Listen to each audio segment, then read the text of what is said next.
అందరికీ నమస్తే. నేను మీ anchor Lavanya. Welcome to social post TV. ప్రస్తుతం ఈరోజు మనం గోపాలకృష్ణ నాయుడు గారితో ఉన్నామండి. ఒకసారి వారి మాటల్లోనే అడిగి తెలుసుకుందాం. సార్ నమస్తే. నమస్తే అమ్మా. ఎలా ఉన్నారు సార్? బాగున్నాను తల్లి. సార్ జనరల్గా ఏంటంటే అందరూ నార్మల్గా పూజలు చేస్తూ ఉంటారు. సో మతాలకు సంబంధించి అని చెప్పేసి నవగ్రహాలైనా కావచ్చు, జాతకాలైనా కావచ్చు, ఇవన్నీ చెప్తూ ఉంటారు. సో దీని ప్రకారంగా మీ సాముద్రిక దాని గురించి అసలు ఏం చెప్తారు? అసలు ఎంతవరకు నిజం ఇది?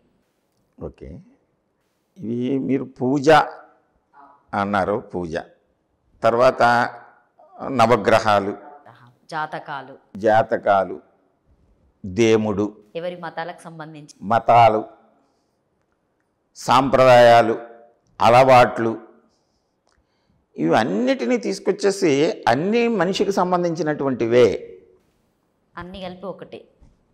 అయితే మనకు అన్నీ కావాలి. అవును. అయితే సాముద్రికానికి వీటికి తేడా ఏమిటంటే, సాముద్రికము విశ్వజనీనమైనది.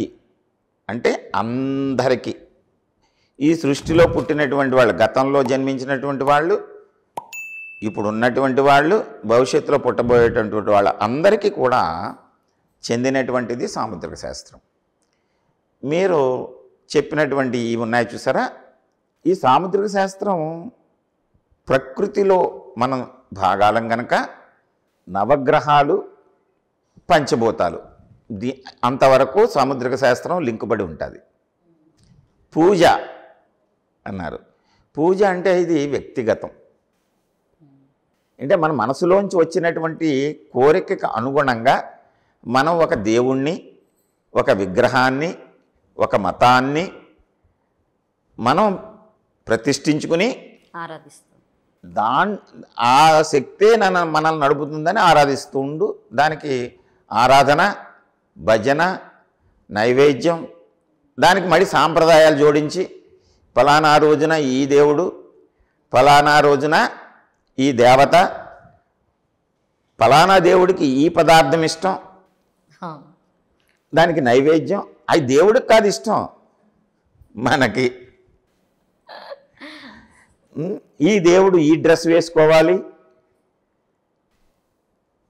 ఈ ప్రాంతం వాళ్ళు ఈ రకమైన డ్రెస్ వేసుకోవాలి, ఈ ప్రాంతం వాళ్ళు ఈ రకమైనటువంటి ఆహారాన్ని తీసుకోవాలి.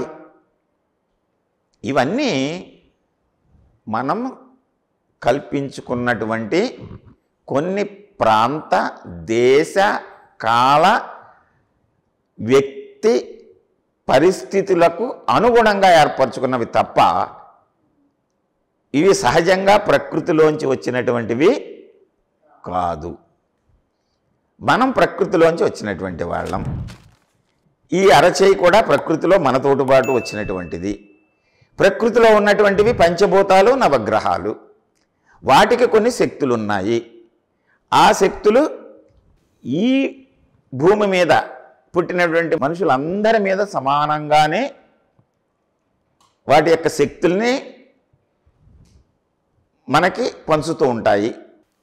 ప్రత్యేకంగా మీ పేరు లావణ్య కదా, లావణ్యకి ఒక గ్రహం అదృష్టాన్ని ఇచ్చేయటం, ఈ గోపాలకృష్ణకి ఇంకో గ్రహం కోపగించుకుని నా మీద యుద్ధానికి రావటం అనేటువంటిది ఉండదు. ప్రకృతి శక్తి ఏదైనా సరే, సూర్యుడు ప్రకృతి శక్తి, సూర్యుడి నుంచి వచ్చే కాంతి మన ఇద్దరి మీద ఒకలాగే పడుతుంది.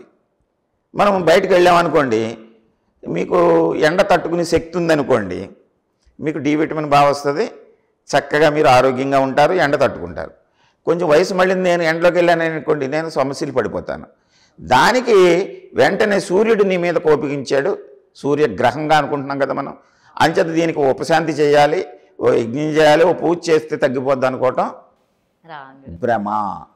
అంచేత పుట్టినటువంటి పిల్లవాడిని మనం తీసుకొచ్చి ఆ అరచేతిని చూపెట్టినప్పుడు ఆ పిల్లవాడు అరచేయి చూసి ఇది ఏ దేశానికి చెందింది, ఏ కులానికి చెందింది, ఏ మతానికి చెందింది, ఏ దేవతకి చెందింది, ఏ సాంప్రదాయానికి చెందింది అనేటువంటిది ఏమైనా మీరు గమనించగలరా? లేదు. అంచేత అది హస్తం ప్రకృతి శక్తి దాంట్లో ఉంది.